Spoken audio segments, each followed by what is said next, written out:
Bueno,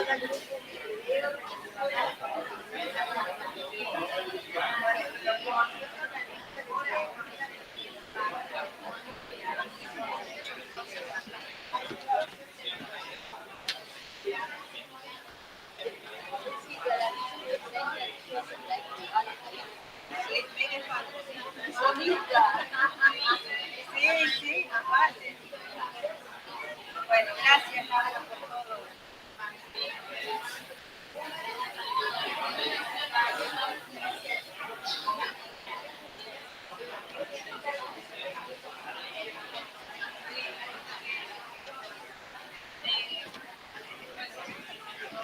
Sí, pero era por una cuestión de eso. Hola, buen día, buenas tardes. ¿Querías decir? Uh-huh. Bueno, buenas tardes a todos, ¿cómo les va? A todas. Bienvenidos, bienvenidas a este encuentro, el segundo encuentro de este curso de sensibilización que hemos organizado desde la Secretaría Académica y el CIED de la universidad.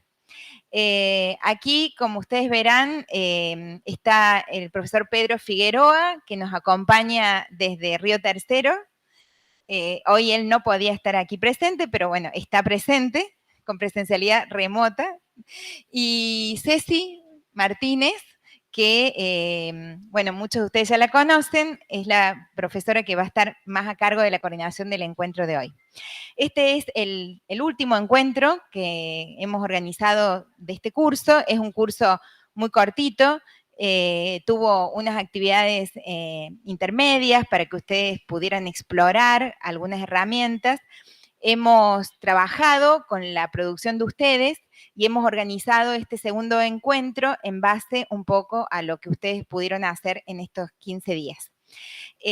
Para nosotros fue importante organizar este segundo encuentro presencial, porque básicamente creemos que, primero que este curso tiene un sentido de sensibilización y de empezar a hablar de lo que es la inteligencia artificial y su efecto, su impacto, su sentido en la educación superior.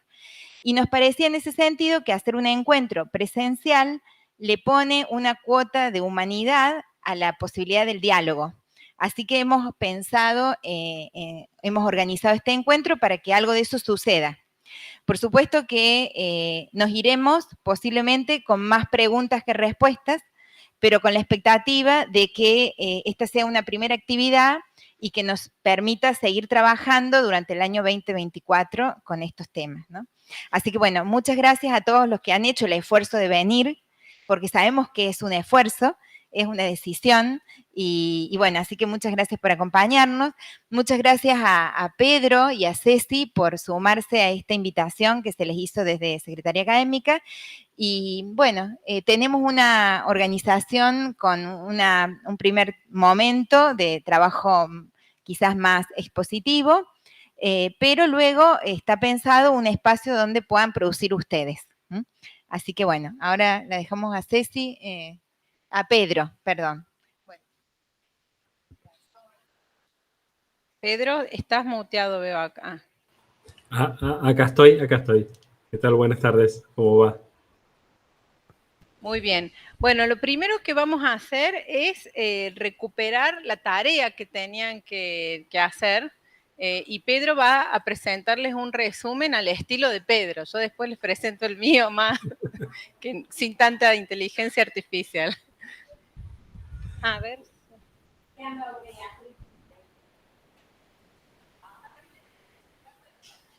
Bien.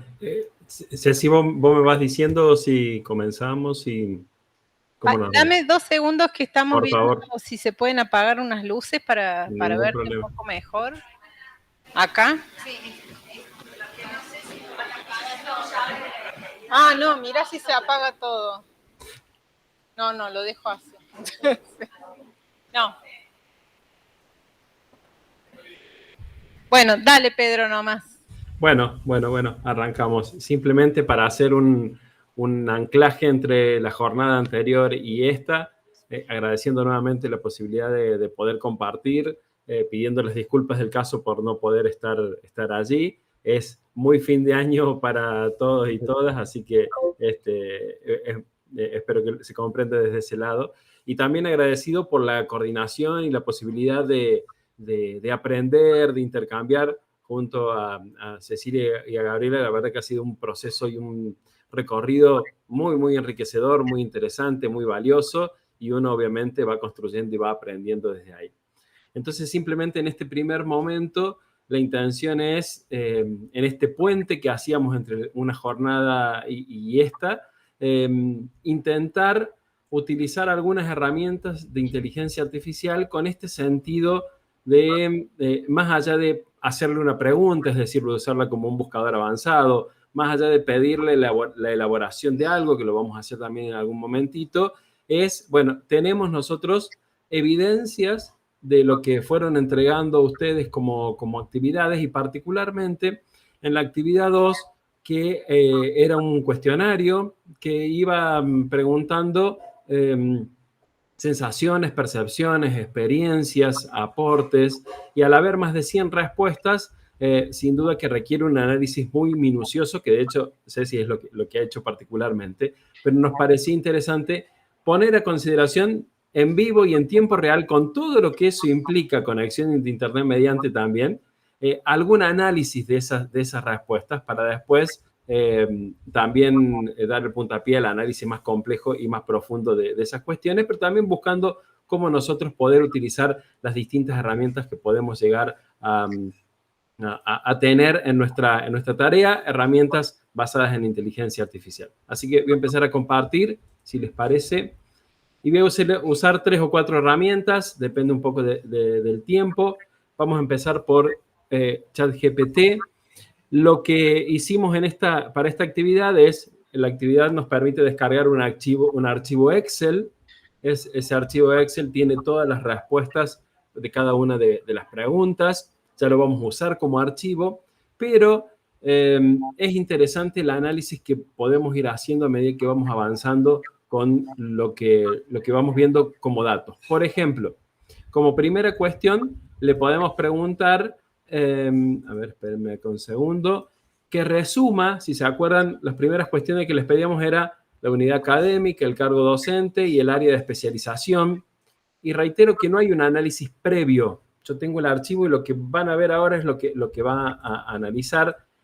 Ya tengo armado el prompt, digamos, y lo que tiene este prompt es directamente la pregunta y después las áreas de especialización, en este caso, si puede resumir el área de especialización en su campo profesional, las siguientes respuestas. Porque yo quiero ver cuál es la agrupación de personas que respondieron. Es un primer análisis y acá me da alguna síntesis o alguna referencia. Entonces le puedo seguir preguntando porque en realidad me está dando todas las respuestas, en definitiva, agruparlas en áreas disciplinares, no más de 10 le vamos a poner, ¿sí? Fíjense, me está dando todas las respuestas y las agrupa, acá sí las agrupa y las vuelve a nombrar y vuelve a nombrar aquellas que ya hizo. Y ChatGPT lo que entonces hizo fue darme un panorama completo de una pregunta muy sencilla y le puedo seguir preguntando y le puedo decir que las elabore en un cuadro, por ejemplo. Elaborar lo anterior en una tabla. Entonces, me va ayudando a sistematizar la información. Fíjense, de todo el abanico de opciones, obtengo finalmente una tabla y esta tabla es la que me permite tener un panorama bien concreto, organizado y preciso de una de las preguntas, por ejemplo, que fuimos trabajando. Después, obviamente, hay que comprobarlo, hay que verificarlo, hay que verlo, hay que saber cuáles son las respuestas que tenemos y demás. En el mismo sentido, pero ya yendo a otra de las herramientas, y nos vamos en este caso a Claude, esta herramienta que no solo nos permite trabajar con texto, sino también que nos permite adjuntar archivos. Entonces, el archivo Excel particularmente no permite, sí el CSV, y PDF, y Word, y demás. Sin embargo, yo le voy a pedir alguna pregunta un poco más precisa, y le voy a preguntar, o le voy a decir, que elabore un cuadro comparativo con las siguientes herramientas y las apreciaciones realizadas sobre cada una. ¿Se acuerdan que había una pregunta que decía cuáles eran las herramientas y qué apreciaciones tenía cada una sobre esa herramienta? Y lo que hay son los enlaces a la herramienta. Vamos a ver si determina cuáles son esas herramientas con los enlaces. Y lo que voy a hacer es pegarle, acabo de copiar del Excel la información que necesito y le pego. Y lo que hace es ya convertirlo directamente en un archivo, ¿ven? Y acá están todas las respuestas. Espérenme. No, esto no es lo que yo necesitaba. Aquí está, ahora sí. Lo que tengo acá son todas las respuestas, ¿sí? De esta cuestión. Acá, ahora sí. Y le pido un cuadro comparativo de las herramientas y de las apreciaciones de cada uno. Lo mismo, parecido a lo de recién, pero ya empezando a analizar cuáles son estas herramientas. Piensen esto, por ejemplo, en función de, acá me empieza a hablar de cada una de las herramientas y me hace una síntesis de lo que se opinó sobre esas herramientas y me da un pantallazo concreto. Piensen esto en función de devoluciones formativas, en el análisis de la valoración de una actividad que se haya hecho, en la cantidad de datos que nosotros podemos sistematizar, en la posibilidad de tener un panorama completo de algunas herramientas o de algunas actividades que podamos haber hecho. Y una vez que le cargamos nosotros el archivo, ya le podemos seguir preguntando. Entonces le podemos preguntar, extraer ventajas y riesgos de cada, en general, de las herramientas, porque el archivo ya está cargado, el archivo de referencia, y entonces empieza a responder ya en función de eso. De hecho, si lo quisiéramos cargar de nuevo, nos va a decir, no, ya lo tengo, no lo vuelvas a cargar. Y ahí empieza a brindar la respuesta. De la misma forma, y vamos a ir a otro ámbito mientras empieza a ir a responder, lo que vamos a sintetizar es, por ejemplo, ventajas, ahorro de tiempo, creatividad, innovación, riesgo, costo de las versiones completas, restricciones en planes gratuitos. Reitero que estamos procesando más de 100 respuestas en torno a una pregunta, ¿sí? Y, por ejemplo, había una de las preguntas, como para cerrar esta parte también, que decía, ¿cómo podría utilizar esta herramienta para la enseñanza? Entonces vamos a pegar la pregunta, extraer 10 aspectos centrales de las respuestas. Y lo que hago, de nuevo, es pegarle las preguntas que yo tengo y las respuestas de referencia. Es muy útil. Otra utilidad posible es pensarlo, por ejemplo, en que yo tengo cierto marco bibliográfico, que tengo que armar una planificación, pero que esa planificación esté pensada en torno a cierta orientación teórica o bibliográfica. Entonces cargo esa bibliografía para que en función de esa referencia me elabore una planificación, una evaluación, una actividad, algún proceso de aprendizaje, una clase, ideas para una clase. Entonces, de esta manera también sintetizamos mucho de lo que hablábamos en el encuentro pasado, que tenía que ver con apropiarnos nosotros de la herramienta y empezar a ver cuáles son las utilidades que nosotros podemos llegar a tener.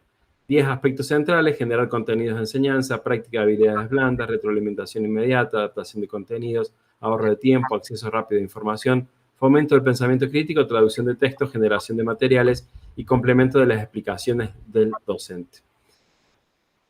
Herramientas que nos permiten entonces procesar toda esta información. Una tercera, que nosotros vamos para cerrar y simplemente para mostrarla, tiene que ver con POE, con esta herramienta, que también la nombramos y la mostramos muy rápidamente, que en realidad es un conjunto de chatbots. Fíjense que tiene un montón de chatbots integrados dentro de la misma herramienta. Es muy interesante para ver diferentes respuestas a una misma cuestión. Algunos tienen un acceso más limitado de 2 o 3 consultas, otros tienen acceso totalmente libre. También me permite crear mi propio chatbot, mi propio asistente de chat que yo puedo compartir con alguien para responder sobre determinadas cuestiones específicas. Pero para cerrar esta cuestión y simplemente a modo de muestra, nosotros les preguntábamos a ustedes las apreciaciones sobre las herramientas, cómo utilizarlas, describir experiencias y demás. Y lo que yo voy a hacer es cargar esas preguntas y preguntarle qué otras preguntas se podrían hacer para indagar sobre el uso de IA en docentes universitarios, además de las siguientes. Recuerden que la idea del prompt es que sea lo más contextualizado posible, le podría dar más elementos, pero a los fines de la actividad simplemente esto, y acá están las preguntas. Entonces, adicionales a estas preguntas, me dice otras preguntas específicas y con esto quizás hay un disparador para otras actividades de lo que nosotros podemos llegar a ver. Insisto y finalizo con esta idea. La inteligencia artificial en la tarea docente, tanto en las cuestiones vinculadas a la enseñanza, a las propuestas de aprendizaje, como a la creación de contenido, como a la investigación, como a la indagación, en mi experiencia es el punto de partida, no es el punto de llegada. Es decir, es el ámbito desde el cual podemos disparar y potenciar nuestra tarea que ya realizamos habitualmente.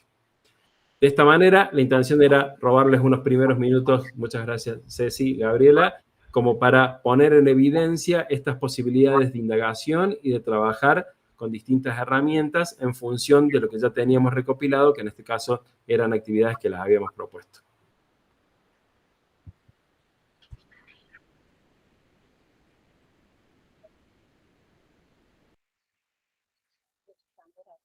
Bueno, muchas gracias, Pedro. Ahí nos dejas pensando. Hemos visto cómo, por ejemplo, trabajar con las respuestas de muchos alumnos. Hablamos con otro Pedro hace unos segundos sobre el problema de la masividad, ¿no? Y cómo recuperar las voces de todos. Y ahí hay algunas ideas sobre cómo pensar la planificación también. Y es como una ayuda que podemos tener ahí con algunas herramientas. Ya vamos a volver un poco sobre eso, pero un poco la invitación para hoy era, pasamos, dale, la próxima, porque eran particularmente pensarnos como docentes qué sentido tiene introducir la inteligencia artificial en el nivel superior. Esa es una pregunta bien pedagógica. Yo soy pedagoga, no soy computóloga. Me ha ayudado Laura Díaz en esta presentación para no cometer ningún error conceptual y si no me va a corregir. Pero sí hemos venido estudiando hace muchos años cuál es el sentido de introducir las tecnologías computacionales en la educación formal y en este caso del nivel superior. Y la segunda pregunta que guía este encuentro es ¿qué saberes de la inteligencia artificial son necesarios para incluirla en educación superior? ¿Sí? ¿Qué parte, qué conceptos, qué perspectivas nosotros podríamos introducir en la universidad para potenciar la formación de nuestros estudiantes? No, acá este es mi resumen más manual, ahora en la próxima. Gracias.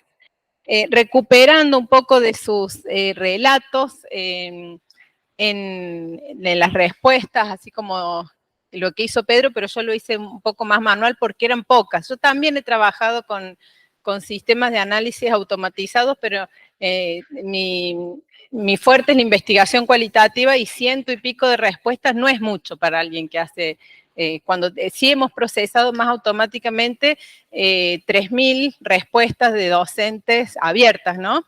De preguntas abiertas de docentes de todo el país, pero ¿cuál es la diferencia? Que yo antes trabajaba con un computólogo que me ayudaba a hacer ese procesamiento de data mining, pero ahora tenemos herramientas que son mucho más accesibles para personas que no tenemos computación. Ese es el gran cambio, ¿no? Bueno, entonces ustedes decían, ¿para qué? ¿Para qué la inteligencia en educación superior, la inteligencia artificial? Bueno, para co-construir el conocimiento, ¿no? Nos permiten, es un asistente que hace una parte y después se puede complementar. Alguien dijo, tenemos que comprender el impacto que va a tener en la sociedad. Y eso es algo que es una tensión histórica de la universidad, articular con el sistema social, con el sistema productivo. Eso no es nuevo para nosotros como docentes universitarios, y hoy el mundo va a estar atravesado por tecnologías de inteligencia artificial, para expandir las oportunidades educativas, ¿no? Para que nuestros estudiantes puedan profesionalizarse también, incorporando esa perspectiva a su formación profesional. Estas son cosas que han dicho ustedes, bueno, para no quedar afuera de las discusiones. Esto es fundamental porque todo el propósito de alfabetizar en la educación formal tiene que ver con la participación. Hay una historiadora que se llama Anne-Marie Chartier, que ella dice, la enseñanza de la escritura se hizo, sobre todo después de la Reforma Protestante, masivamente para que la gente pudiera participar de la misa. O sea, siempre hay una intención de alfabetizar para participar de las discusiones. Por supuesto que la categoría del sentido de la alfabetización fue cambiando a medida que fue evolucionando la organización social, ¿sí?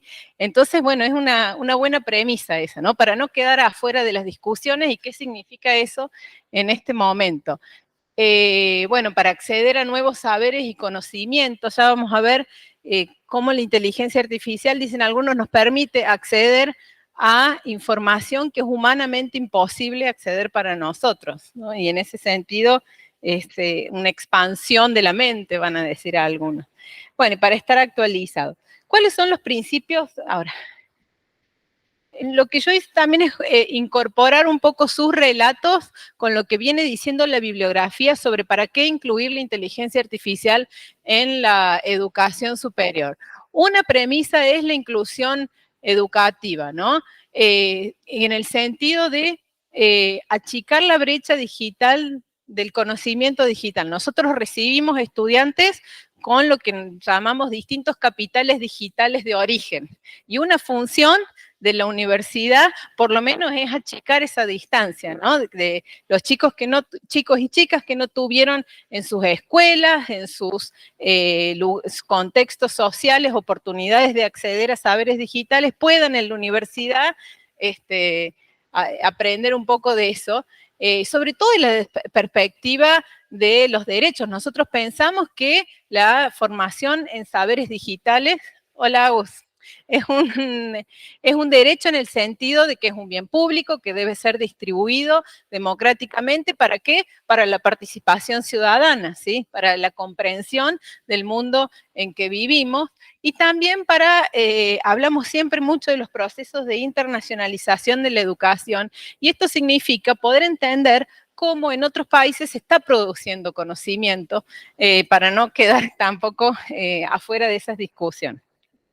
Otro sentido de la inclusión de la alfabetización digital también tiene que ver con esta vieja premisa de la universidad, que es trabajar con articulación con el sistema productivo, y en este caso la soberanía tecnológica, ¿no? Yo siempre pongo como ejemplo, ¿por qué tenemos que importar todos los ecógrafos y todos los mamógrafos para nuestros hospitales? Y soberanía digital significa también que podamos producirlos, y para eso hay que formar a profesionales que puedan trabajar con ese tipo de tecnología.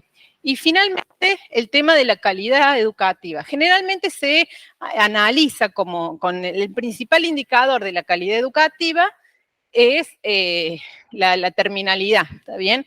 Pero hay otros indicadores de calidad educativa que tienen que ver con la pertinencia de los conceptos, con la relevancia, con la actualización de los currículums. Son bastante menos medibles que cuántos entran y cuántos salen, ¿no? Ese es un indicador como más numérico, más fácil, pero hay otros indicadores de calidad que está bueno poder incorporar a nuestro análisis de las prácticas educativas de la universidad, la manera en que se construye el conocimiento de manera colectiva, ese es otro indicador, y a mí me gusta tomar esta idea de justicia curricular, que es de un sociólogo muy conocido que se llama Robert Connell, que él dice, bueno, las instituciones educativas tienen que ofrecer aquello que el ciudadano no puede aprender en otro lado, ¿no?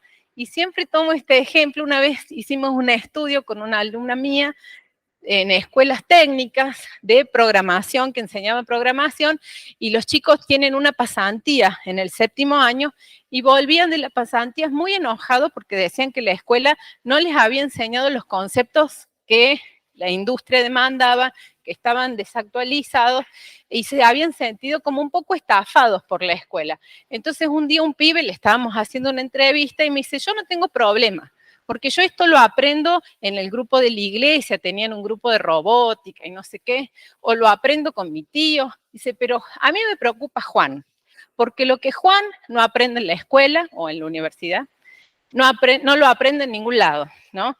Y bueno, para mí la sabiduría de este joven que pudo resumir todo el debate curricular de los últimos 1000 años, del sentido que tiene la oferta de calidad, ¿sí?, para muchos de los jóvenes que recibimos en nuestra casa de estudio.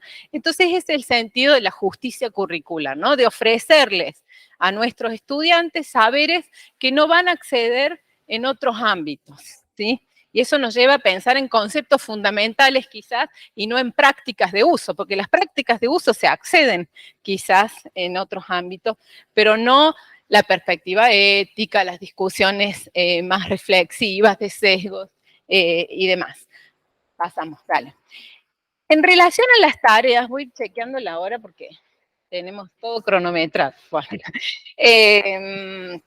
No, porque queremos habilitar el trabajo, queremos escucharles a ustedes. Bueno, entonces, respecto a las tareas de para qué usar la inteligencia artificial, ustedes pusieron lo que está en azul, y yo agrupé esas categorías que están en azul en como 5 grandes dimensiones que aparecen en la bibliografía especializada sobre el tipo de tareas en las cuales puede aportar la inteligencia artificial en la educación superior. Una es la creatividad. Muchos de ustedes pusieron explorar creaciones, hacer diseños, paisajes geográficos, collage gráficos. A medida que iban explorando las herramientas, se iban dando cuenta que podían la inteligencia artificial podía contribuir con alguno de estas, diríamos, a veces nosotros les decimos niveles de operaciones mentales, ya vamos a llegar en un ratito. La cuestión de los agentes, de que haya algún otro, no me gusta pensarlo en el sentido humano, porque es una máquina, ¿no? Pero sí algún otro texto para intercambiar. La cuestión esta de las predicciones, por ejemplo, supongo que alguna colega de arquitectura puso para analizar simulaciones de envolturas edilicias, ¿no? Me pareció fascinante poder poner a los pibes bueno, a ver si le pones esta envoltura, qué temperatura tiene el edificio, supongo, no sé si estoy diciendo alguna burrada, algún arquitecto que no se enoje conmigo. Otra colega de química puso predicciones de riesgo químico, ¿no? Qué interesante, porque a veces esas simulaciones, supongo, yo sin saber química, son imposibles de realizar en un laboratorio por el riesgo justamente que supone. No sé, Laura, si estoy diciendo alguna burrada. Bien. Pero sí podemos jugar un poco con las simulaciones. La cuestión del lenguaje, y también quiero comentarles que a muchos colegas vienen preocupados por la cuestión de la lectura y la escritura. Vienen muchos dentro del grupo que nos convoca hoy, hay una sobrerepresentación de colegas de lenguas. Me llamó la atención. ¿sí? La cuestión de la traducción, pero también de generar texto, complementar un diagnóstico. Esto vino de un colega de medicina, pero también formular preguntas, buscar información, hacer resúmenes y clasificar imágenes. Que hay imágenes que el ojo, ahora sí pasan, el ojo humano no puede advertir y la inteligencia artificial sí. En relación a las tareas relacionadas con la enseñanza, también agrupé de nuevo lo que ustedes habían puesto por las categorías que aparecen en la bibliografía más específica, y están tareas de planificación, ustedes decían presentaciones para las clases, creación de contenido audiovisual, tareas de enriquecimiento para una propuesta de enseñanza, donde uno le puede pedir que ayude a elaborar algún recurso educativo, desarrollar presentaciones y videos. También la retroalimentación, ¿sí? Dar algún feedback formativo. Esto lo hace de manera general, ¿no? No lo hace con el detalle que lo haríamos nosotros los profes. Es como una ayudita, ¿está bien? Por lo menos en mi experiencia. Las rúbricas, que supone también transparentar criterios de evaluación. O sea que no es una mala práctica hacerlo, porque nos obliga a nosotros a decir, a ver, voy a evaluar en esto, para generar después el prompt que pueda ofrecer el feedback. Y bueno, correcciones de texto. Y por último, un campo es la analítica de los aprendizajes, que tiene que ver con los procesamientos de datos. Imagínense que pudiéramos nosotros tener la capacidad de, bueno, como hemos hecho en alguna materia, de ver cuáles en los últimos 5 años, en la materia estadística, en qué momento dejan, cuál es el perfil de los que dejan. Ahí nos metemos en un área gris con el tema de la protección de los datos, pero hay protocolos para poder usar esos datos de manera de no violar ninguna norma de privacidad, ¿no? de los estudiantes, pero sí a los fines de generar dispositivos que puedan acompañar el trayecto de esos estudiantes en algunas materias, que es lo que nos interesa. ¿Está bien? Sí. Bueno, ¿y por qué podemos hacer esto? Yo quería mostrarles este gráfico bien cortito que me llamó la atención, de un informe donde dicen cómo han mejorado las aplicaciones de inteligencia artificial en los últimos años. No sé si se lee, pero acá dice reconocimiento de escritura a mano, el reconocimiento de, ¿cómo se dice? Speech, de la voz, de imágenes, comprensión lectora y la comprensión del lenguaje. Fíjense que en estos últimos 10 años, esto dice 2015 y esto dice 2020, hubo como una evolución muy, muy grande en esos sistemas, al punto que esta barra es la capacidad humana. Esto, lo que está arriba, mejora lo que un humano puede ver, ¿sí? Puede hacer. Y no solamente eso, sino que han desarrollado interfaces de manera que una persona que no está formada en inteligencia artificial pueda usarlas.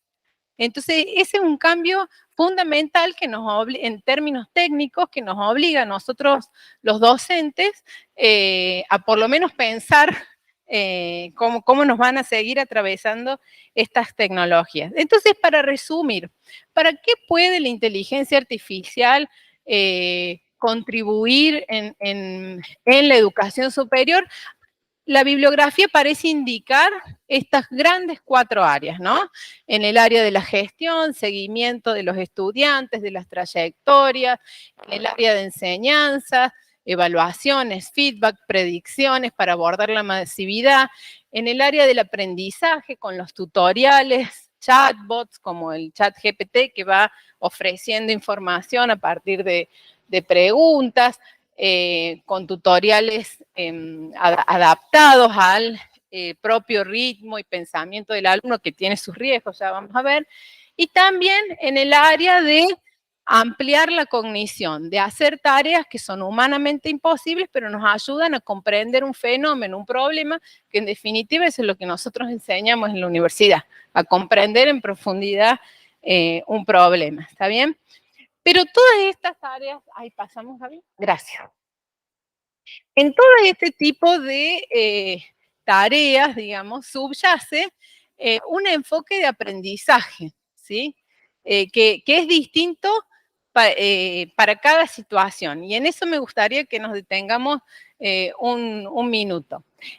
Por ejemplo, todos los tutoriales están más cerca de lo que nosotros llamamos el aprendizaje dirigido o la educación bancaria. Bueno, acá hay colegas pedagogas que me pueden ayudar con esta idea, donde que se asume que el sujeto es un recipiente, ¿no es cierto?, en el cual se le da información, ¿sí? Inclusive con los tutoriales inteligentes que tienen el riesgo, podríamos decirlo, de llevar, porque lo que hace que un tutorial sea inteligente es que identifica patrones de recorridos del aprendizaje de un tema, ¿sí? Por ejemplo, cómo un alumno aprende álgebra lineal.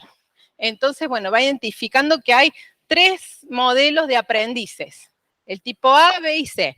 A partir de cómo el alumno resuelve el problema, el sistema identifica si es un aprendiz tipo A, tipo B o tipo C y lo va llevando en un recorrido. Ahí hay varios problemas. Primero, que nada nos dice que un alumno que es de tipo A puede en algún momento ser de tipo C.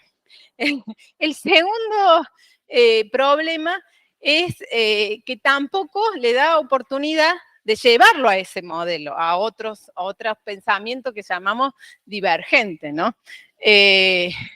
Bueno, entonces, y también la imposibilidad de crear algo nuevo, porque eso se basa en modelos preexistentes, pero no en que pueda existir un modelo tipo D, ¿no? ¿Por qué no? Vieron que en la clase siempre tenemos a alguno que piensa por afuera de lo que uno está, bueno, y estos tutoriales inteligentes, a mí me parece que cercenan un poco esa posibilidad, ¿sí? Los niveles de operaciones mentales, ¿sí? En la pedagogía más clásica, los psicólogos cognitivos hablan de que hay tareas de bajo orden cognitivo, de mediano orden cognitivo y de alto orden cognitivo. Por ejemplo, sobre el texto, las mujeres de Egipto no tenían participación política. Una pregunta de bajo orden cognitivo, ¿cuál sería? ¿Cómo? No, ¿cuál sería la participación, cómo era la participación de política en las mujeres? Sí, entonces ahí el chico contesta exactamente la misma frase. Una pregunta de alto orden podría ser, o de mediano orden, podría ser, compare la participación política de las mujeres de Egipto con la participación política de las mujeres de Grecia. Y una pregunta de alto orden podría ser, analice la participación política de las mujeres de Egipto, contrástela con la participación política de las mujeres de Argentina y vea y haga un ensayo sobre el momento actual que pueda dar cuenta, un mapeo de cuántas mujeres participan en la política o algo así, ¿sí? Entonces ustedes se van dando cuenta de que el profe es el que pone el nivel de pensamiento que quiere recuperar de sus alumnos. En los tutoriales generalmente operan en el nivel de bajo orden, ¿sí? Más de memorizar, de aplicar fórmulas. ¿Vieron cuando les hacen aplicar la misma fórmula a distintos ejercicios y repetir y repetir? Bueno, eso es lo que generalmente hacen.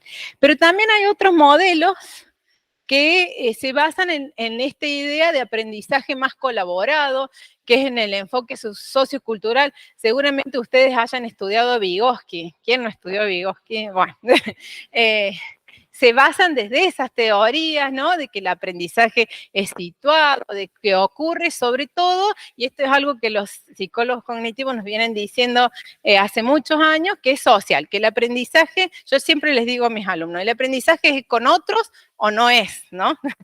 O no es aprendizaje.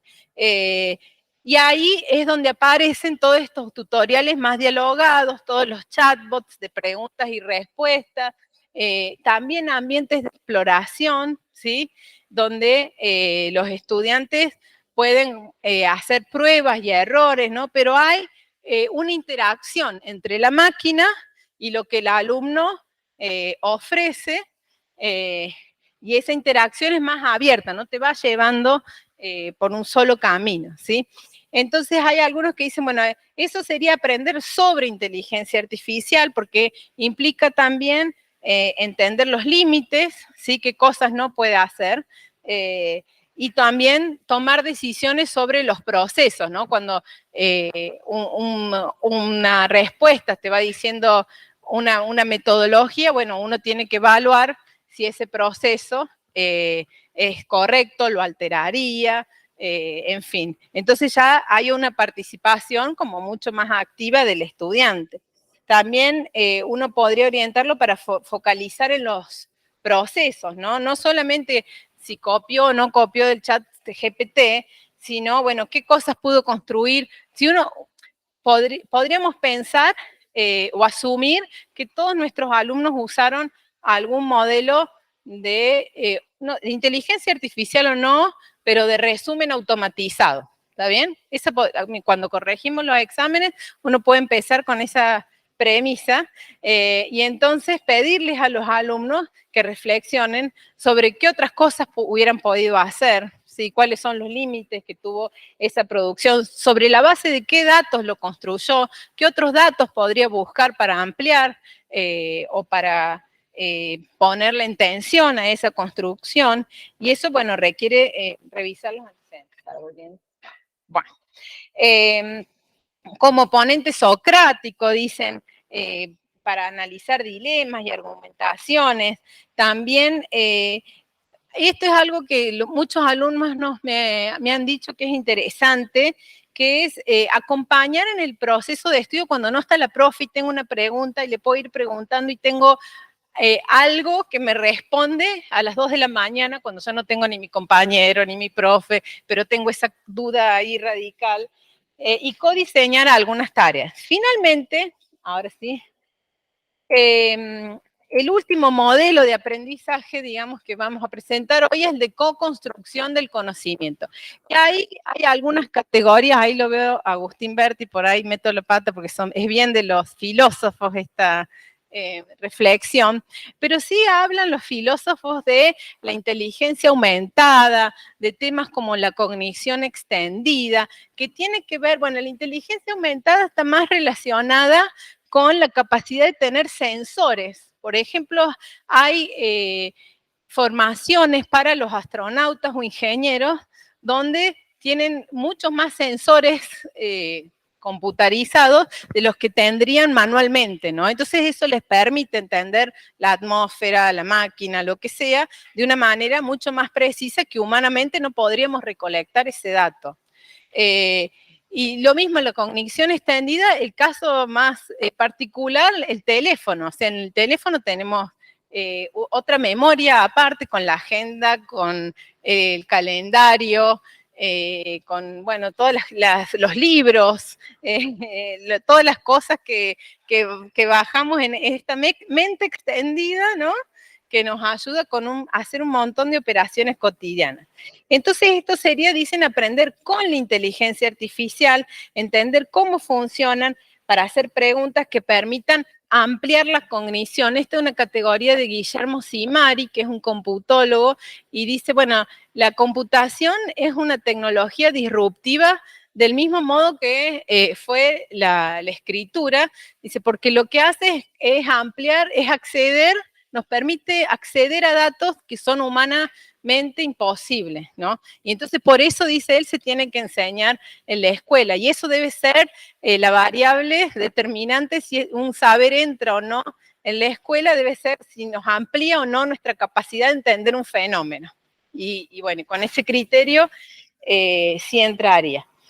Y además en un contexto donde algunos trabajos están en riesgo. Si ustedes ponen en Google o de riesgo de trabajo con la automatización, les van a salir un montón de trabajos que están en riesgo. Yo acá pegué un informe, pero hay muchísimos. Fíjense que estamos a salvo. Educación está acá abajo. Eso solamente les quería decir. El resto, bueno, no sé, se las arreglarán como puedan. Pero pasamos ahora. Bueno, y un ejemplo de co-construcción del conocimiento pasa acá en la Facultad de Ciencias Exactas a cargo de la doctora Laura Díaz, que gentilmente les va a contar un proyecto en el cual vienen trabajando.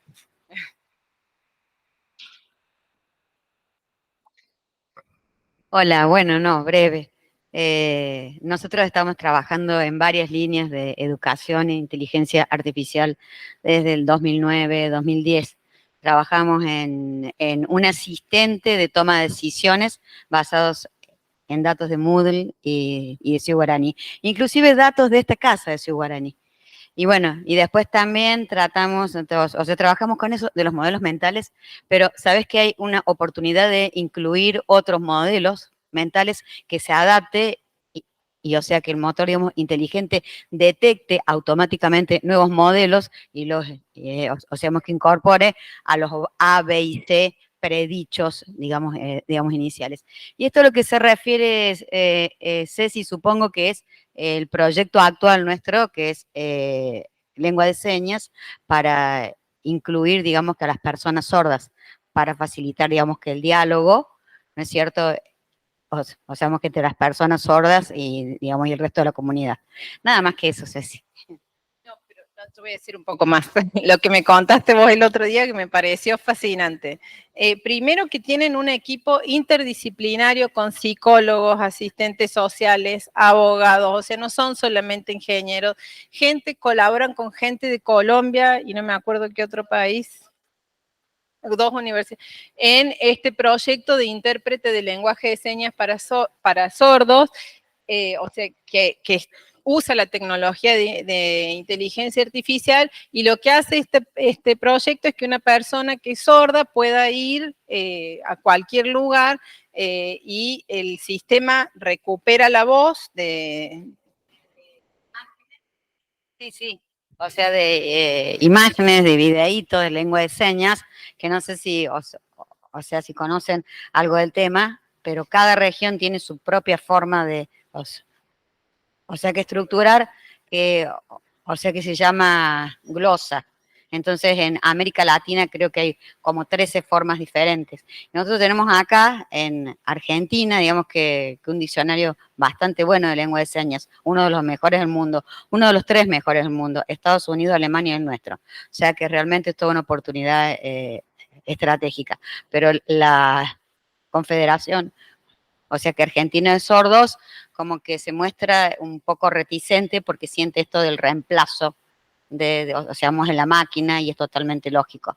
Entonces, sí, es como dice Ceci, estamos con 2 aliados colombianos. Uno de ellos está trabajando, el secretario general de inclusión de esa universidad, y en mi equipo, tal cual como dice Ceci, trabajan sociólogos, psicólogos, abogados, tenemos en cuenta o sea, la ética, el impacto, y todo el tiempo trabajamos con datos protegidos. Bueno, ahí está. Muchas gracias. Bueno, después le pueden seguir preguntando. Bueno, en términos de las preocupaciones y limitaciones que ustedes decían, bueno, hay preocupaciones por los sesgos, por la discriminación, por la clasificación temprana. Hay muchísimos casos. Si ustedes buscan el caso de la Amnistía Internacional que ocurrió en los Países Bajos hace muchos años, que un algoritmo mal detectó a gente que cometía fraude contra el Estado. Los Países Bajos tienen 4 subsidios a la infancia, asignación universal por hijo y 3 más. Y hicieron un sistema para detectar fraudes, para detectar familias que cobraban un subsidio que no le correspondía. A 70.000 familias le sacaron casas, autos, sueldos, y a 1.000 familias le sacaron a sus hijos físicamente, y el algoritmo estaba mal. Ese es un caso paradigmático, ¿no?, que se toma en los... Bueno, no es... Los da... Bueno, sí, sí. Bueno, la base de datos, digo, hay que trabajar coordinadamente con personas que interpreten los datos. También decían un atajo en el desarrollo del pensamiento, pero sin embargo vemos que hay otras oportunidades de desarrollar otros tipos de pensamientos con la inteligencia artificial. Mala praxis periodística, información falsa, ¿no? Decían algunos colegas de acá de periodismo, reproducción de discursos hegemónicos, imposibilidad de generar alternativas, y esto tuvimos una discusión ahí con Laura, porque Laura me explicaba que no, que justamente lo que hace la inteligencia artificial es generar algo nuevo, pero entonces yo le decía, pero puede generar algo disruptivo, y ahí estuvimos hasta que nos pusimos de acuerdo, y yo le di este ejemplo, a ver, ¿puede la inteligencia artificial generar un modelo disruptivo como el arte moderno, ¿no? Con esta imagen de Mondrian, a partir de identificar, si uno dice, ¿qué es arte? Imagínense, fines de 1800, principios de 1900, cuando se genera esto. Digo, si se basa en los datos, en qué es arte en ese momento, no puede generar un modelo nuevo, un paradigma nuevo, ¿no? Y eso me parece que se aplica para las ciencias de la salud, para las ciencias económicas, para la pedagogía, ¿no? Un modelo educativo nuevo, si solamente se basa en los datos preexistentes. Bueno, la pérdida de empleo, el reemplazo, aunque vamos a ver que hay otras posibilidades, y el cuestionamiento sobre la propiedad intelectual. En relación a las limitaciones en las tareas de enseñanza, lo que aparece en la bibliografía es que hay cosas que la inteligencia artificial no va a poder hacer, como por ejemplo, analizar las evaluaciones de producciones personales. O sea, nos puede dar una mano, pero hay un punto donde no puede interpretar ese dato en términos del contexto, ¿no? Que podemos hacer nosotros los humanos, que tenemos historias, contexto, capacidad de contrastar, de pensar sí, sobre todo en un contexto histórico, y precisión. El pensamiento divergente, como les decía, resolver un problema situado, ¿no? Un problema muy local que, de nuevo, implica incorporar el contexto cultural. El pensamiento crítico, donde se incorpora la perspectiva ética, el bien común. Bueno, ¿y esto a quiénes beneficia? ¿A cuántos beneficia? Ese tipo de respuestas difícilmente las pueda corregir o las pueda pensar un sistema automatizado. Y bueno, y por último, acompañar y generar deseo, ¿no? Está siendo muy criticado los usos terapéuticos y emocionales de la inteligencia artificial. Y la mayor preocupación es de aprender, que ustedes manifestaron, era aprender sobre inteligencia artificial. Entonces ahora quería contarles así, muy rápidamente, sobre cuáles son los debates de qué es estar alfabetizado, qué significa saber inteligencia artificial. Y lo que les quiero contar es que el concepto de alfabetización, sobre todo alfabetización digital, que es donde se inserta la alfabetización en inteligencia artificial, es un concepto que está en permanente evolución. ¿Y de qué depende? La definición conceptual depende del potencial técnico que tienen las máquinas, de las demandas del sistema productivo y del contexto pedagógico. La autora que habla de esto se llama Susana Muraro, es computóloga ella, y es educadora. Sí, entonces, lo que vamos a ver es que a lo largo de estos 40 años, esa idea de qué es estar alfabetizado digitalmente fue cambiando, no es la misma, y hoy nos toca otra, ¿está bien?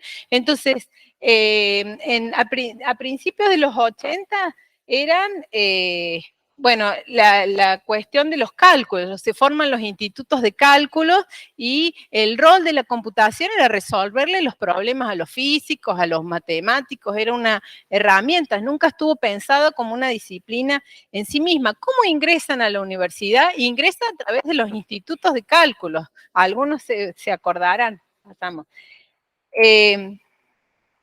Después, en los 90, llegaron los monopolios, ¿no? Ahí toda la cuestión iconográfica que escondía el comando masivizó, y además la posibilidad de acceder a computadoras, no una por familia, pero sí en la universidad en los 90 ya había las salas de informática, ¿no?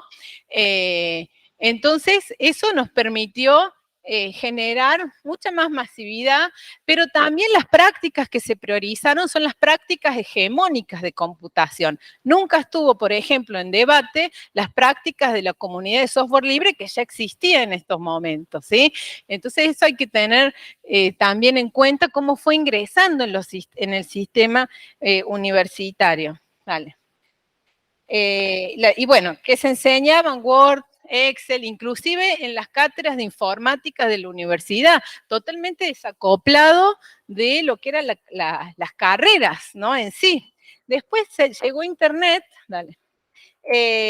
Y ahí el paradigma cambió, fue más el paradigma integrador, el paradigma de conocer las TIC, la tecnología de la información y la comunicación, y medio que ahí pierde lugar el laboratorio, la clase de informática, y se espera que sean los docentes que de manera transversal enseñen con las tecnologías, pero no con la mirada puesta en la tecnología como objeto de estudio, sino como la tecnología como herramienta que permite acceder a saberes de las ciencias económicas, a saberes de la lengua, etcétera, ¿sí? Pasamos. Bueno, sí, pasando. Bueno, ahí está.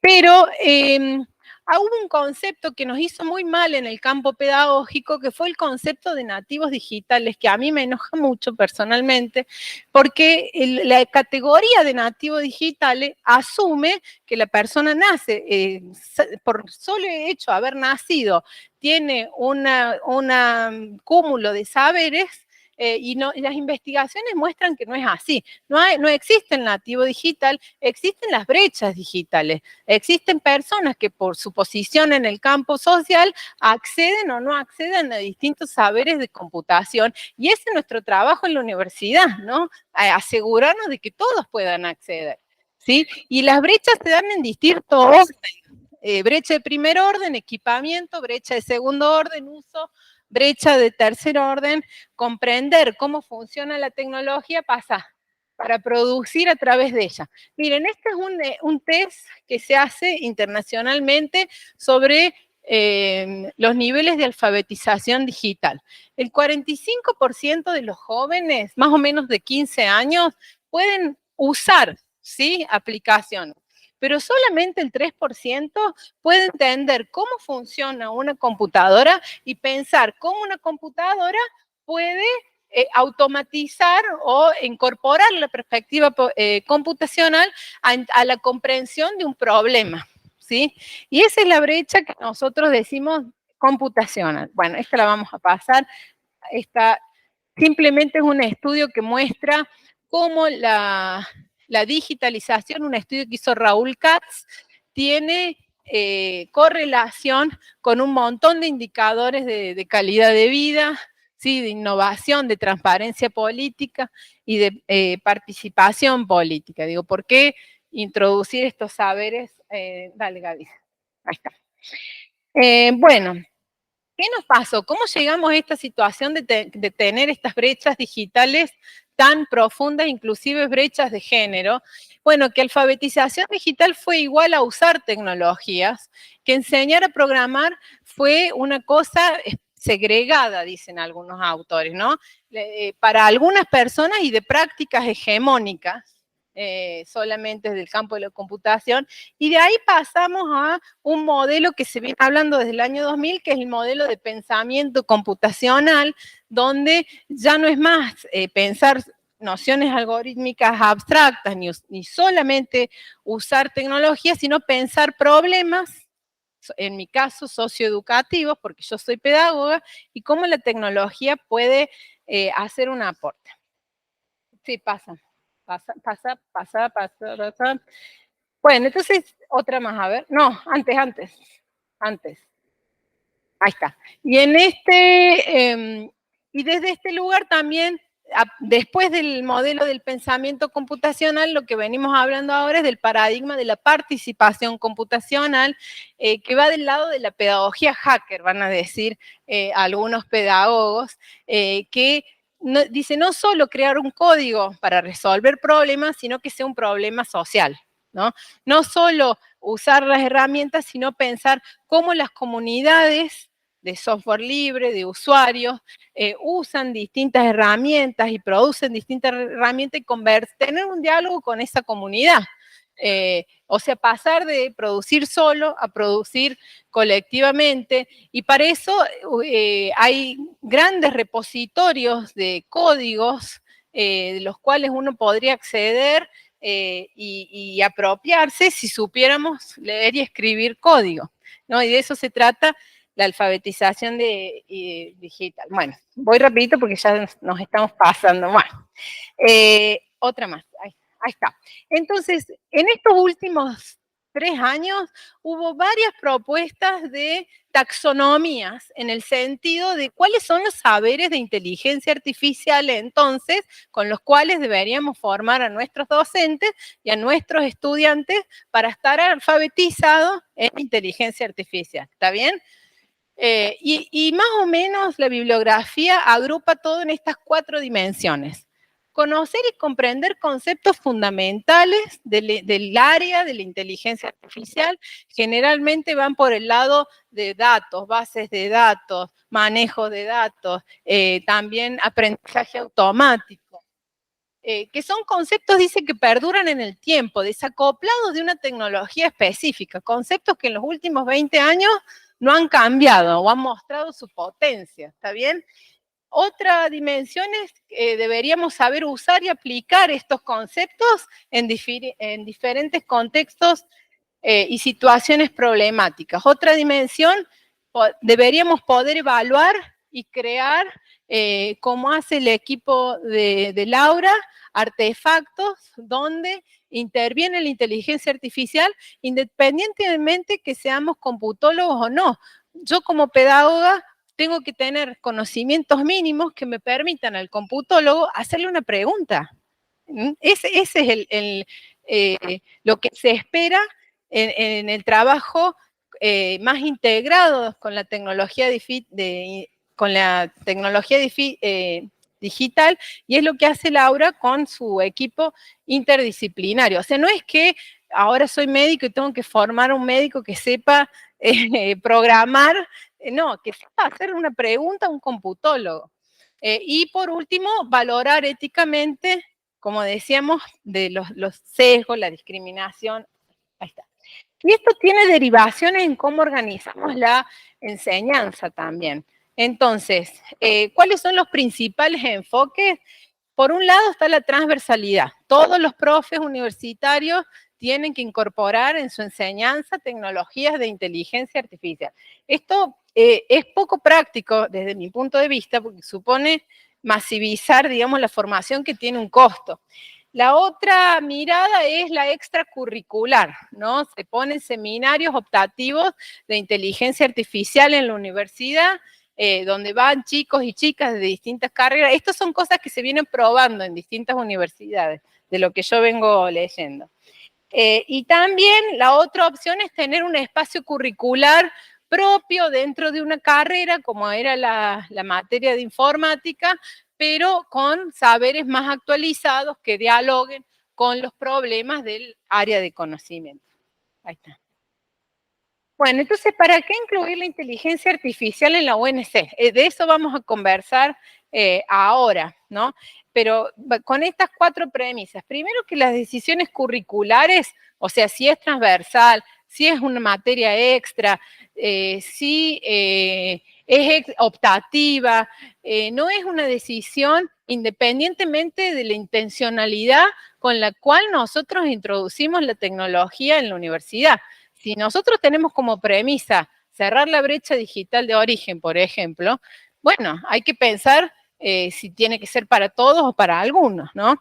La otra cuestión es de la soberanía tecnológica, ¿no? Si nosotros pretendemos desde la universidad contribuir a que el mercado no imponga las reglas de producción de conocimiento y tampoco los artefactos digitales que se usan en los distintos campos del saber, bueno, tenemos que pensar que nuestros alumnos tienen que poder contribuir a esos procesos y qué saberes se ponen en juego. Y finalmente, no es lo mismo pensar en una desde un paradigma de aprendizaje más colaborado, o más dirigido, que esta idea de co-construcción del conocimiento, donde la inteligencia artificial puede procesar datos que humanamente no son imposibles, entonces me permite conocer un fenómeno mucho más en profundidad. Bueno, listo, hasta acá. ¿Me pasé un poquito? Sí. Ay, sí, me pasé un montón. Sí, dale. Un chivo. Una cosita que tal vez sea útil. O sea, en la cátedra mía de exactas recibe a los alumnos de todas las carreras. Han cursado de Derecho, Diseño Industrial, Economía, de Derecho de la UBA. Está abierta.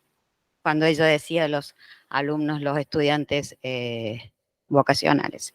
¿Sí? Bueno, esa invitación está. Inteligencia artificial, de exactas. Bueno, lo que vamos a hacer ahora es un trabajo en grupos. Los hemos agrupado por grandes áreas del conocimiento, según lo que hemos visto en lo que... ¿sí? ¿No hay? Bueno, probamos. Sí, y si en un grupo hay muchos, porque quizás han faltado o hay pocos, nos vamos reagrupando. Bueno, el grupo 1 es de arte y diseño, y le voy a dar a Pedro a Pedro Klimovsky. Y ahí en ese grupo están Pedro Klimovsky, Pedro Ernesto Sorrentino, María Cecilia Irasusta, Ignacio Adolfo Ortiz Morán, María Florencia Beldaño, Carolina Villarruel y Gloria Beatriz Lancetti. Ahí está.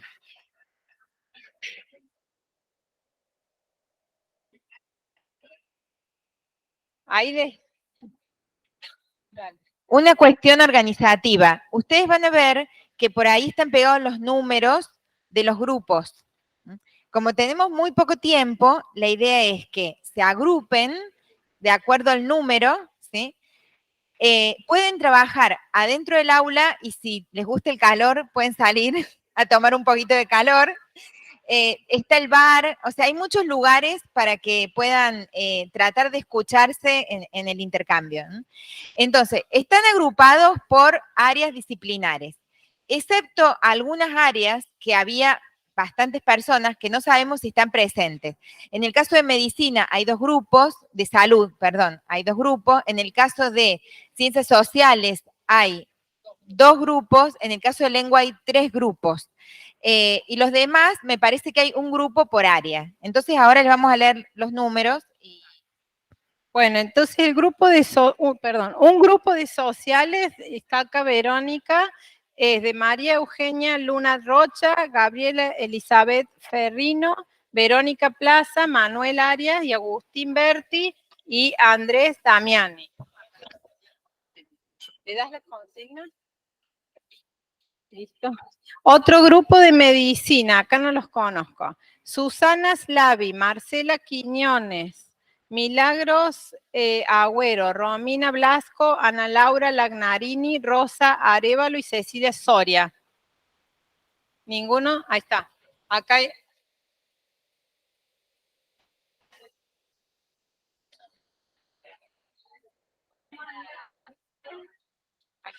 Gracias. Ahora te doy medicina. Sí. Otro de medicina, Gabriela Bassani, Priscila Bieber, la había Priscila por ahí. Ivana Rodríguez, Carlos Lunas, también lo vi. Luciana Pascuali, Patricia Gómez. Ahí está. ¿Cómo fue para hacer medicina? Vos pusiste que enseñabas algo médico. Sí, de salud, claro, medicina. Bueno.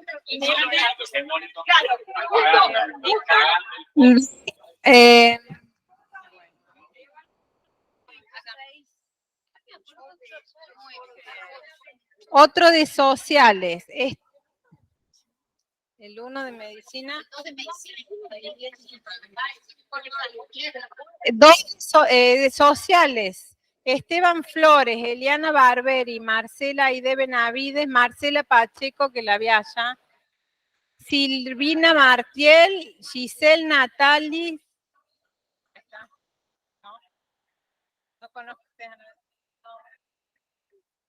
nadie. Esteban Flores, Eliana Barberis, Marcela Benavides. No. Bueno, yo te lo doy a vos. Pero nadie. Ah, de sí, bueno. ¿Vos de sociales? No, Flores. Ahí está. Sí, bueno. Otro de social. No. Pero creo que habían puesto. ¿Qué tal? ¿Cómo está? ¿A dónde? Para saber dónde estoy, escaneo ahí. Bueno, de sociales.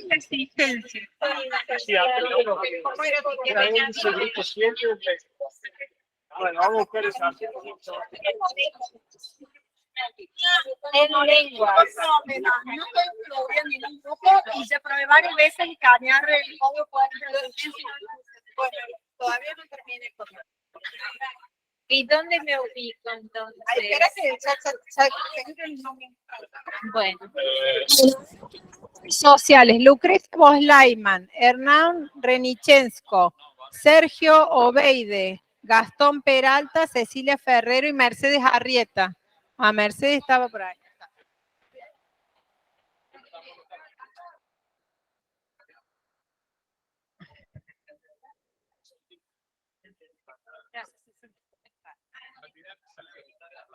Bueno.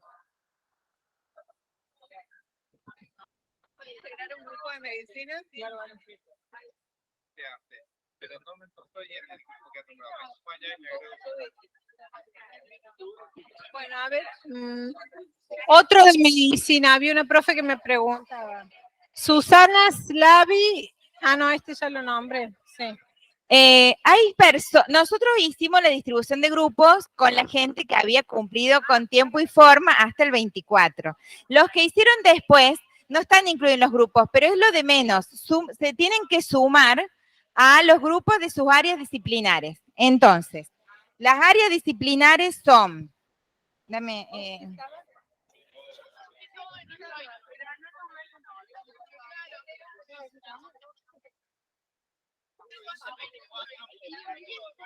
Nombraron a nosotros, no hemos hecho las tareas, y le hicimos. No importa, súmense a los grupos. Grupo 1 es de arte y diseño. Grupo 2, de ciencias económicas. Vayan al grupo 2. Grupo 3, ciencias exactas, física y naturales. Vayan a los grupos, no importa. Allá no están todos. ¿De qué facultad sos? ¿Estaban arte y diseño? Bueno, no sé. Qué lío. Agronomía. ¿Querés que nos nombremos a todos? Mira, voy a nombrar a todos y listo. No, para.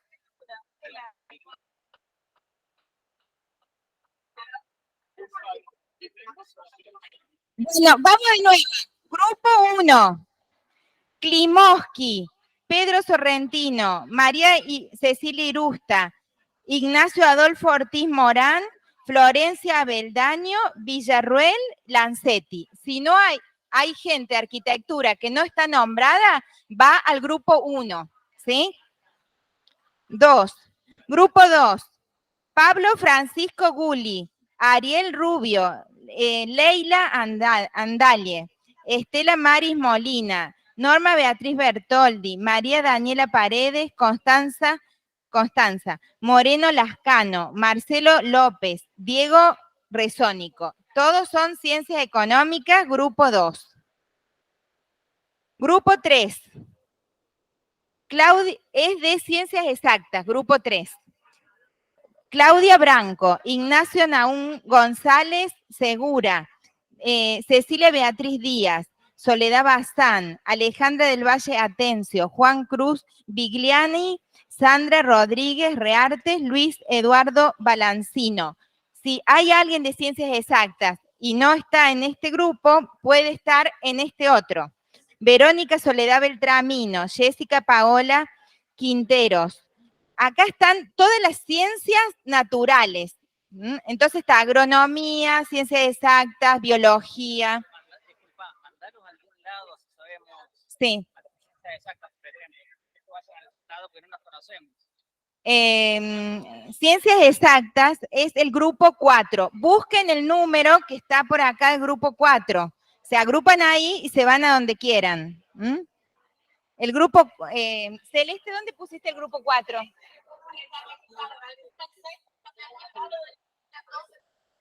Los grupos del 1 al 6 están allá. Del 1 al 6 están allá. Del 7 al 12 están de este lado. Entonces, en este grupo 4 de ciencias naturales está Beltramino, Paola Quintero, Fernández Clarisa, María del Ángeles Lanciloto, Alejandra del Valle Bornar, Claudia María Egea, Martín Ignacio Torres, Rubén Eduardo Toledo y Clarisa Marek Ortiz. Grupo 4.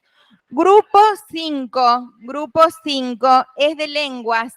Las profes de lengua, Claudia María del Valle Rodríguez, Soledad Barrios, Patricia del Valle Lauría, Claudia Espartaro, Dalfor Vargas, Miguel Ángel Espinazzi y Carolina Oregón. Todas son grupos 5. Pueden ir a trabajar donde les guste. Grupo 6, también de lenguas. Milena Solange, Altamirano, Marcela Brinca, Armancay, Sanciñena, Natalia, Robledo Mónica, Palamisano, Irina del Valle, Barrea Matilde, Cuenca Fanny del Valle, Brihuer.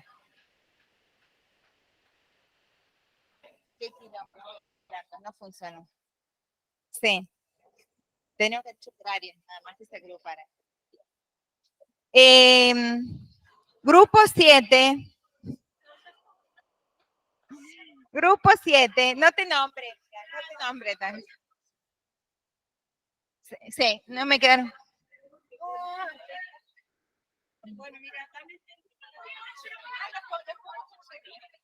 Sí, pero qué raro. Mira que repartí 30 juegos, ¿eh? ¿No hay más acá? Grupo 7. Grupo 7 es lenguas también. De María, Paula Faletti, Ana Lorena Roset, Luna, Richard, Brunel, Matías, María Emma Igotero, María Dolores, González Russo, Susana Lirusto. Grupo 7. Grupo 8. Salud. Grupo 8, salud. Gabriela Bassani, Priscila Bieber, Ivana Cecilia Rodríguez, Carlos Fernando, Luna Luciana Pascualis, Patricia Fabiana Gómez. Grupo 9. Susana, grupo 9 también es salud. ¿Falta gente de nombrar? Susana Ciavi, Marcela Noemí Quiñones, Milagros Evelyn, Agüero Patirca, Romina Laura Blasco, Ana Laura Langarini, Rosa Valeria Arévalo, Cecilia Soria. Son personas de salud. Sociales, la gente de sociales. ¿Hay gente de sociales que no sabe a qué grupo tiene que ir? No. Bien. No te nombran. Eli, ¿vos en qué grupo? ¿Cuánto porcentaje de actividad? ¿Vos estás en qué? Sociales. Sí. Ah, no me digas. ¿Y ¿por qué no están con sociales? ¿Cómo trabajan bien? Sociales es el grupo 11, el grupo Bueno, me busco con ellos. Me voy a fijar si están por allá o por allá en los carteles. Me parece que están de este lado. Ahí los busco.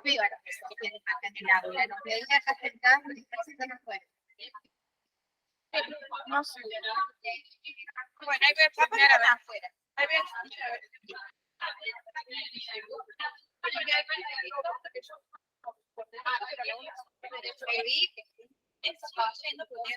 Ah.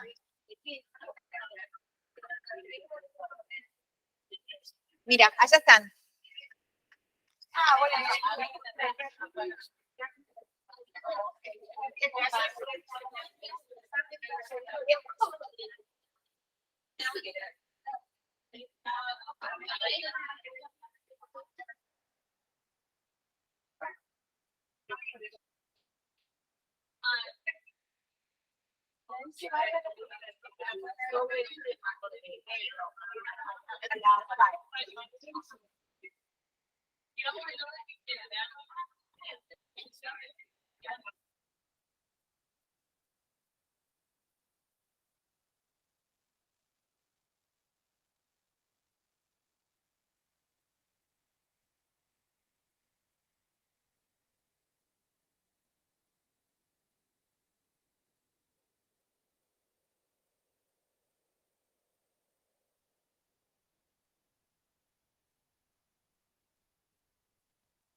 Bueno, vamos a empezar a compartir.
Bueno.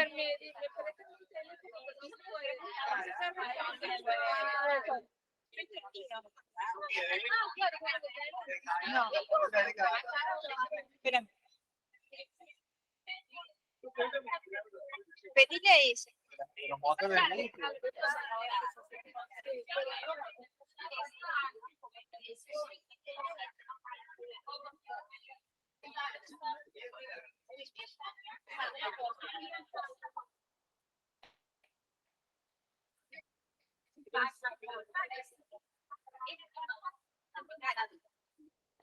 Bueno, a ver, ya sabemos que no terminaron, que están ahí en puntos sensibles de la conversación. Les volvemos a reiterar. Primero, les agradezco profundamente haber venido presencialmente. Yo sé que puede ser un trastorno, pero para nosotros era un tema de tanta importancia que merecía sentarse, mirarnos las caras y poder discutir sobre esto. Sobre todo, la docencia universitaria a veces se transita innecesariamente mucha soledad, independientemente de la inteligencia artificial.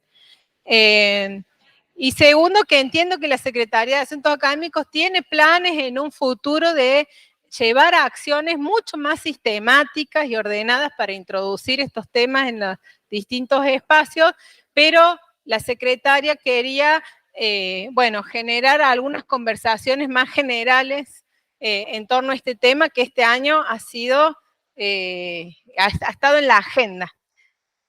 Bueno, entonces ahora nos interesa saber sobre qué han conversado, cómo piensan ustedes que cuál debería ser el sentido introducir la inteligencia artificial en la Universidad Nacional de Córdoba, en sus áreas, en sus ámbitos profesionales que han podido discutir. Y simplemente voy a habilitar el micrófono y yo voy a tomar notas, ¿está bien? Y después les voy a compartir ese documento para que ustedes puedan agregar sus propias reflexiones y entregarle a la Secretaría de Asuntos Académicos un documento que refleje a las principales preocupaciones de ustedes, los docentes de la casa, en torno a este tema. ¿Qué les parece? Bueno, profe. Ah, no, porque las cambiamos de orden, pero son más o menos las mismas. Sí. Sí, el orden de los factores no altera el brote. Bueno, ¿quién quiere empezar entonces a compartir cómo han pensado esto de la inteligencia artificial en sus ámbitos de enseñanza? Dale. Bueno, para nosotros acá que somos de ciencias económicas y de varias cátedras, en la primera, cuando dice teorías de aprendizaje, aprendizaje dirigido, colaborado o en co-construcción, creemos que se tiende más a co-construcción y colaborativo o colaborado, en la idea de que se va elaborando el concepto en la medida que se va interactuando cada vez más con el chat y entonces uno comienza a hacer plantea un problema o pone una documentación o un concepto y se va ampliando, viene una respuesta, se hace una repregunta y se va avanzando Y entonces de esa manera uno va ampliando el concepto, lo puede ir chequeando y verificando y etcétera, etcétera. Y después allí dice qué tareas de la enseñanza no pueden realizar. Esa no la teníamos así, sino que acá dice desde qué enfoque, de qué manera las aplicaciones pueden poner en tensión. Creemos de que sí. Esto no debe ser, la educación de inteligencia artificial en las cátedras o en nuestras prácticas debería ser no algo aparte, sino integrado dentro de la propuesta curricular. Y puede generar tensiones, tanto en los alumnos como en el docente, ya que el docente adquiere en ese contexto un nuevo rol, ya no de la persona que separa e imparte un concepto, sino que es la persona que va a guiar a que el alumno vaya encontrando el concepto. Y entonces uno está también para evitar un poco los sesgos y conducir ese conocimiento, porque uno lo tiene el conocimiento por la experiencia. Y también pensamos de que obviamente replantea la manera que vamos a enseñar y la manera que se van a ir desarrollando todas las prácticas de los alumnos, etcétera, etcétera. Ahora, también destacamos que si bien la inteligencia artificial nos puede ayudar en muchos aspectos, hay algo que es irreemplazable, que es el docente y su experiencia. Nosotros decíamos acá como un ejemplo, bueno, si viene un plan Bonex y el gobierno decide de la noche a la mañana confiscar todos los depósitos del sistema financiero, decíamos acá un ejemplo que para mí el plan Bonex, ¿sabe qué lo que era, Gaby? Un gringo de 2 metros, un gringo de 2 metros que me quiere pegar una trompada cuando yo era empleado en el banco porque el gobierno se había quedado con todos los depósitos. Y entonces esa experiencia de un gringo que te va a pegar una trompada, el chat no te lo va a decir. Y a partir de allí, empezar a entender cómo sufre la gente si van a meter un plan Bonex. Bueno, muy bien, Marce, muchas gracias. Muy realista el análisis que ha hecho este grupo, ¿eh? Muy realista. Bueno, muy bien, muchas gracias.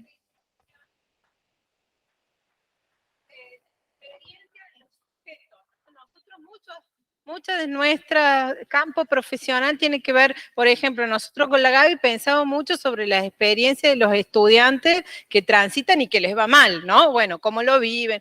Y es verdad, y eso, digo, para el campo pedagógico, me parece que es una limitación. Hay una cosa de la experiencia donde está atravesada por distintas capas. Los que estudian experiencia escolar analizan la capa institucional, la capa de la política educativa. Entonces, la experiencia no se entiende si no se entienden todas esas capas de contexto. Y eso no te lo da, me parece, un sistema automatizado, y es central, esa categoría para el campo pedagógico es central. Y me imagino que para el campo de la salud es central, digo, ¿no? En el gráfico que mostró Ceci, justamente las profesiones que menos se verían alteradas, no sé si alteradas o menos en riesgo de extinción, eran educación y salud, ¿no? En realidad, quienes analizan estos gráficos dicen que tienen que ver con que son profesiones donde hay mucho trabajo intelectual y digamos, de mediación entre las personas. Entonces, bueno, evidentemente hay algo que la inteligencia artificial hoy no está resolviendo. Pero también hoy, ¿no? Pensándolo, que las transformaciones son muy voraces y bueno, no sabemos bien hacia dónde vamos. Yo estoy pensando ahora. No. ¿Quieren trabajar escuchando estas genialidades que se les ocurre acá a los de ciencias económicas. Nosotros en arquitectura tenemos un problema cuando tienen que hacer una memoria descriptiva los chicos.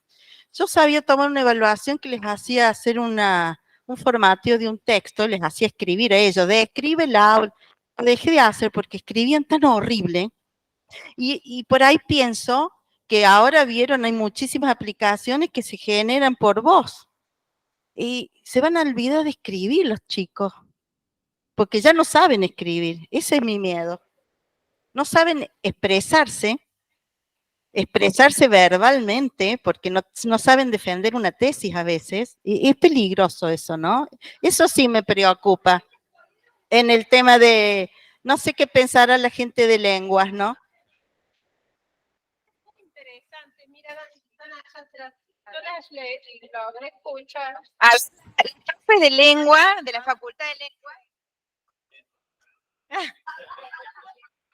No, digo, todos tenemos que enseñar la escritura académica. Bueno, ¿cómo nos pueden ayudar? Han estado conversando cosas muy interesantes. Bueno, nosotros en realidad en lengua estamos más con las lenguas extranjeras. Creo que acá no hay ninguna colega de español, pero coincidimos totalmente en que la gente ha perdido la calidad de la escritura, entre otras cosas porque se usa cada vez menos.